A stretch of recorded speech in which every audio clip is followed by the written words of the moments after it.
తక్కువ పెట్టుబడిలో నెలకు 50,000 నుండి 10 లక్షలు సంపాదించాలనుకుంటున్నారా? ఈ వెబినార్ లో జాయిన్ అవ్వండి. Hello guys, welcome back to our channel. ఈ రోజు మనతో ఉన్నారు ప్రత్యూష గారు. ముఖ్యంగా మనీ వైబ్రేషన్ అంటే ఏంటో ఈ రోజు ఎపిసోడ్ తెలుసుకుందాం. Hi ma'am. హాయ్ విరాట్.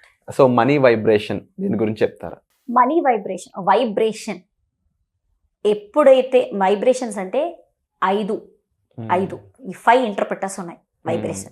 వైబ్రేషనే విశ్వానికి మెసేజ్ వెళ్తుంది. మనం ఎఫర్మేషన్స్, మనం మైండ్ వైరింగ్ ఇవన్నీ మనం ఎందుకు చేస్తాము అంటే మైండ్ వైరింగ్, ఎఫర్మేషన్స్, ఇండక్షన్స్ ఇవన్నీ చేస్తున్నప్పుడు మన బాడీ ఆ వర్డ్స్కి, ఆ లాంగ్వేజ్ ఏదైతే మనము మనీ, ఇందాక వీడియోలో నేను చెప్పాను, మనీ యొక్క భాష విశ్వానికి అర్థమవుతుంది కదా. ఈ భాష అనేది రైట్గా మనము యూస్ చేసుకుంటూ చేస్తున్నప్పుడు మనకి మన వైబ్రేషనల్ మ్యాచ్ అవుతుంది. సో ఈ వైబ్రేషన్ మ్యాచ్ అనేది ఎలాగవుతుంది?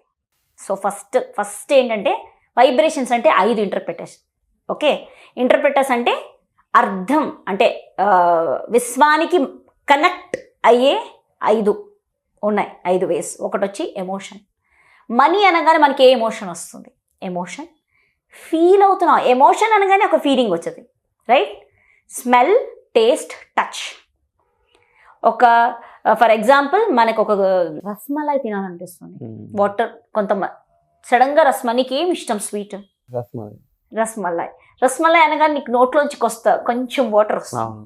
అంటే స్మెల్, టేస్ట్, టచ్ వైబ్రేషన్ అయిపోయింది. Vibration alignment. నువ్వు ఇవ్వడో రేపో రస్మలై తింటావు. ఓకే, బికాజ్ నీ బాడీ దానికి వైబ్రేట్ చేస్తుంది. అంటే అప్పుడప్పుడు మనకు తెలీదు, బయటకి ఎక్కడికో వెళ్తాము, అబ్బా మంచి వాసన వస్తుంది, బజ్జీల వాసన, ఏదో వాసన వస్తుంది, అబ్బా మా మమ్మీ చేసే తినాలనిపిస్తుంది.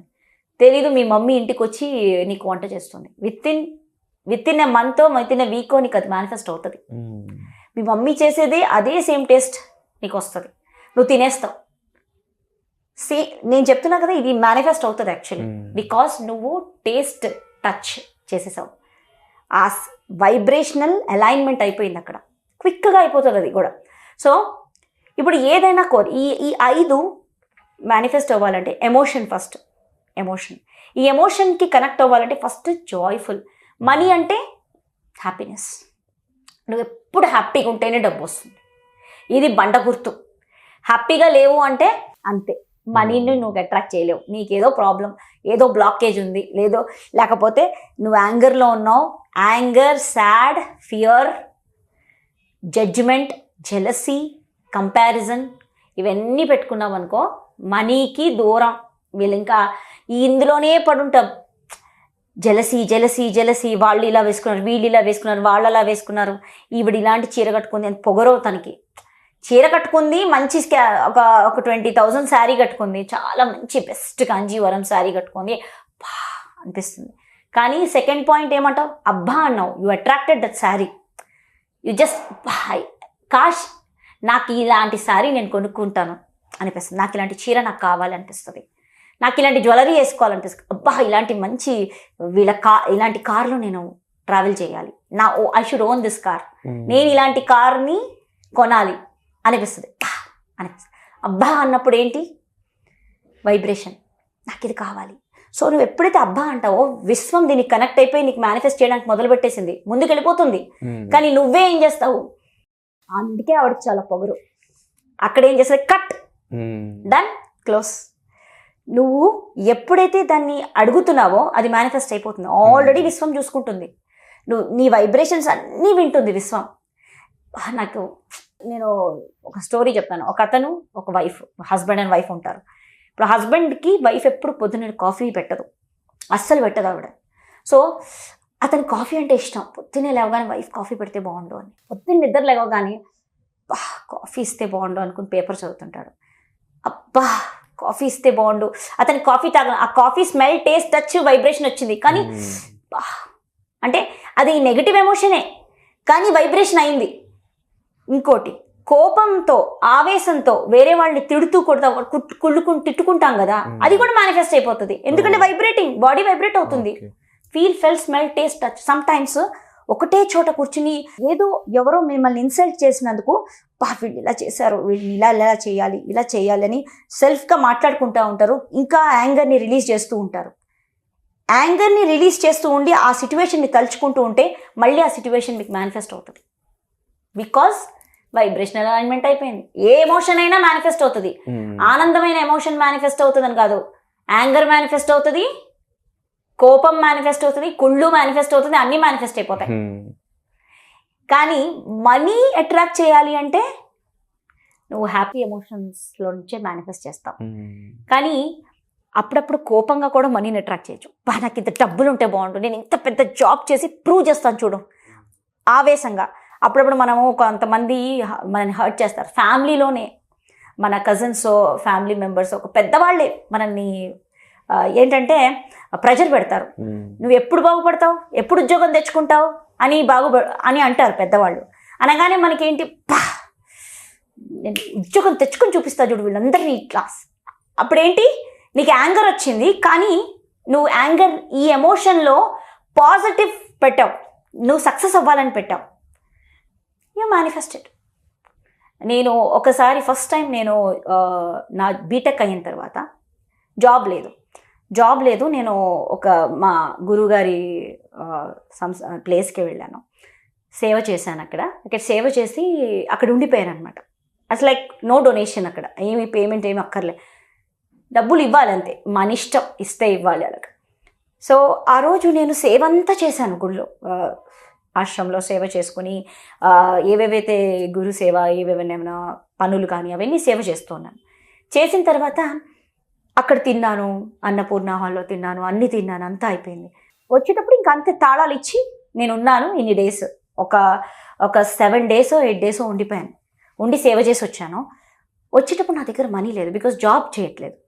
నేను ఓన్లీ వెళ్ళడానికి రావడానికి టికెట్స్ పెట్టుకున్నా, కానీ అక్కడ నేను ఏదో చెయ్యాలి, డబ్బులు ఇవ్వాలని అనుకోలేదు, సేవ చేయడానికి వెళ్ళిపోయాను. కానీ వచ్చేటప్పుడు దుఃఖం వచ్చింది, చాలా దుఃఖం వచ్చింది. చూడు, నేను ఇన్ని రోజులు నా గురు ప్రాంగణంలో తిన్నాను, ఉన్నాను, కానీ నా గురువుకి ఒక్క మనీ కూడా నేను డొనేట్ చేయలేకపోయానా అని ఏడుపు వస్తుంది కంట్లో. ఇప్పుడు కూడా నాకు నీళ్ళు వస్తున్నాయి, దుఃఖం వస్తుంటే నేను అక్కడ టికెట్కి కొంచెమే డబ్బులు ఉన్నాయి. ఆ కొంచెం డబ్బుల్లో కూడా నేను ఒక 100 rupees తీసి ఇచ్చి డొనేట్ రాశాను. ఇది కాదు, నెక్స్ట్ టైం నేను వచ్చినప్పుడు నేను జాబ్ చేసి ఇలా 10,000 అట్లా ఇవ్వాలి. నా గురువుగారి ఆశ్రమంలో డొనేషన్ నేను 10,000 ఇవ్వగలగాలి. ఈ సేవకి నేను ఇవ్వగలగాలి. ఎంత మంచి జరుగుతున్నాయి. సో అలా అనుకున్నాను. నాకు అంటే ఆ ఎమోషన్ ఏంటి, దుఃఖం వస్తుంది, కానీ నాకు జాబ్ కొట్టాలి. ఇన్ని రోజులు నేను ఇంటర్వ్యూకి వెళ్తున్నాను, ఎక్కడ దారిగా, ఒక ఇంటర్వ్యూకి వెళ్తున్నాను సెలెక్ట్ అవ్వట్లేదు, ఇంకొక ఇంటర్వ్యూకి వెళ్తున్నాను సెలెక్ట్ అవ్వట్లేదు. ఏంటవుతుంది ఎందుకంటే నేను బీటెక్ అయిపోయాక ఒక 1 year ఖాళీగా ఇంట్లో ఉండిపోయాను, సేవ చేస్తూ. ఊరికే ఉండిపోయాను, అంటే పెద్దవాళ్ళు ఉన్నారు అంతా అట్లా ఉండిపోయాను. ఏ ఇంటర్వ్యూకి వెళ్ళినా 1 year ఏం చేసావు, ఏ ఇండియన్ 1 year ఏం చేసావు, అదొకటి నాకేమైపోతుందంటే ఎలా నాకు జాబ్ వచ్చేది అనేసి చాలా బాధపడ్డాను. సో నేను ఆ ట్రిక్స్ అన్నీ, లా ఆఫ్ అట్రాక్షన్ ట్రిక్స్ అన్నీ చేస్తూ నేను జాబ్ కొట్టాను, జాబ్లో కూడా ఎదిగాను అనమాట. సో ఎప్పుడైతే ఆ మినిట్ దుఃఖం వచ్చింది, బాధ వచ్చింది, నా గురువుకి నేను డొనేట్ చేయలేకపోతున్నానా అని. నా దగ్గర 100 rupees ఉన్నాయి, స్వామిజీ నేను ఈరోజు 100 rupees ఇచ్చాను, నేను మళ్ళీ నెక్స్ట్ టైం వచ్చినప్పుడు జాబ్ కొట్టి నేను నెక్స్ట్ టైం వచ్చినప్పుడు 10,000 డొనేట్ చేయగలగాలి అని. నాకు అంత డబ్బు నీవు అనుకున్నా, ద ఫస్ట్ జాబ్ కదా, 10,000 డొనేట్ చేయడం. సో అనుకున్నాను, వెళ్ళిపోయాను. నేను వెళ్ళాను, ఇంటర్వ్యూ సెలెక్ట్ అయిపోయాను. With in a week manifest అయిపోయింది అది. నేను విత్ ఇన్ ఎ వీక్ మళ్ళీ వచ్చి అక్కడ 10,000 డొనేట్ చేశాను మా గురుగారి ఆశ్రమంకి. సో అక్కడ ఏ ఎమోషన్ ఉంది, బాధ ఎమోషన్ ఉంది, కసి ఉంది, బాడీ అంతా వైబ్రేట్ అయిపోయింది బాధతో. అదే నెక్స్ట్ టైం నేను ఇట్లా సాధించాలి, ఎస్ ఐ హ్యావ్ టు, నేను సక్సెస్ అవ్వాల్సిందే. ఆ కసి ఎప్పుడైతే వస్తుందో ఏదైనా సాధించేస్తాడు మనిషి. ఆ కసి రావాలి నీకు. ఆ కసి ఎప్పుడైతే నేను సాధించాలబ్బా అనే కసి రావాలి, బర్నింగ్ డిజైర్ రావాలి. ఆ బర్నింగ్ డిజైర్ వచ్చిందంటే నువ్వు అది మేనిఫెస్ట్ చేస్తావు. ఎంత క్విక్ కాదు, వీక్లో మేనిఫెస్ట్ చేశాను నేను. సో మనీ వైపు కూడా నీకు ఎందుకు కావాలి, అప్పుడప్పుడు వేరే అతని మీద కోపంతో కూడా డబ్బుని అట్రాక్ట్ చేస్తారు. వాడు ఇంత సంపాదించినా నేను ఇంకా వాడికంటే ఎక్కువ సంపాదించి చూపిస్తా చూడు, సంపాదిస్తారు. ఎందుకో తెలుసా? అది నువ్వు యాంగర్తో అనుకున్నా, యాంగర్ ఈజ్ అన్ ఎమోషన్. నువ్వు వైబ్రేట్ చేసావు, దీనికి మేనిఫెస్ట్ చేస్తావు, bus that's it. So money is ఈ 5 వైబ్రేషనల్ మ్యాచ్ అయినప్పుడు, అంటే నువ్వు ఏ ఎమోషన్ అయినా తీసుకో, కానీ మ్యాక్సిమం జాయ్ఫుల్ ఎమోషన్లో ఉండాలి, హ్యాపీగా ఉండాలి. నువ్వు బాగా కాన్ఫ్లిక్ట్తో బాధపడుతూ ఏడుస్తుంటే మనీ అట్రాక్ట్ చేయలేం. ఏడుస్తూ ఎట్లా వస్తుంది నాకు అని ఏడుస్తే కాదు, ఎలాగోలా దీన్ని సాధించాలి అని ఆ బాధలో నువ్వు అడిగితే నీ వైబ్రేషన్ మ్యాచ్ అవుతుంది మనీకి. కానీ ఎలా వస్తుంది, ఎవరిస్తారు, ఏంటి ఇస్తారు అని నువ్వు దీన స్థితిలో నువ్వు ఎప్పుడైతే మనీని చూస్తావో నువ్వు హ్యాపీ స్టేట్లోకి రావాలి. ఎవరిస్తారు, వాడిస్తారా, వీడిస్తారా అని ఆ స్టేట్ ఉంటుంది చూడు, ఆ వైబ్రేషన్లో అసలు మనీ మేనిఫెస్ట్ అవ్వదు. ఆ టైం కామ్ అయిపోవాలి, ఏదైనా మెడిటేషన్ చేయాలి, ప్రాణాయామం చేయాలి, కూల్ డౌన్ అయిపోవాలి. కూల్ డౌన్ అవ్వండి అని చెప్తే చాలామంది కోపం వస్తుంది. నాకు వీడికి పే చేయాలి, వాడికి పే చేయాలి, ఇంక ఎవరో నాకు ఇస్తేనే ఇంకోటికి పే చేయాలి. కానీ ఇప్పుడు ఏం చెప్తుందంటే కూల్ డౌన్ అవ్వాలంట. ఎలా కూల్ డౌన్ అవుతాం? సో అంటే ఇలాంటి ఎమోషన్స్ కంట్రోల్ చేయడం నేర్చుకుంటేనే మనీ మన లైఫ్ లో ఉంటుంది. Wonderful ma'am. ఈ ఎమోషన్స్కి ఎలా బ్యాలెన్స్ చేసుకోవాలి అన్నది నేను వర్క్షాప్, నా మిలియనర్ వర్క్షాప్ ఉంది, సెకండ్ 5 days ప్రోగ్రామ్. అందులో నేను ప్రతి ఒక్క ఎమోషన్ ఉన్నప్పుడు ఆ ఎమోషన్ స్కేల్ ఎలా చేసుకోవాలి, బిల్డప్ హ్యాపీ స్టేట్లో ఎలా వెళ్ళిపోవాలి చాలా క్విక్, అది నేను అందులో గైడ్ చేస్తాను. సో వండర్ఫుల్ గా ఈ వర్క్షాప్ లో మీరు పార్టిసిపేట్ చేయాలనుకున్నట్లయితే డిస్ప్లే అవుతున్న నెంబర్స్ కాల్ చేసి ఈ వర్క్షాప్ గురించి తెలుసుకోండి.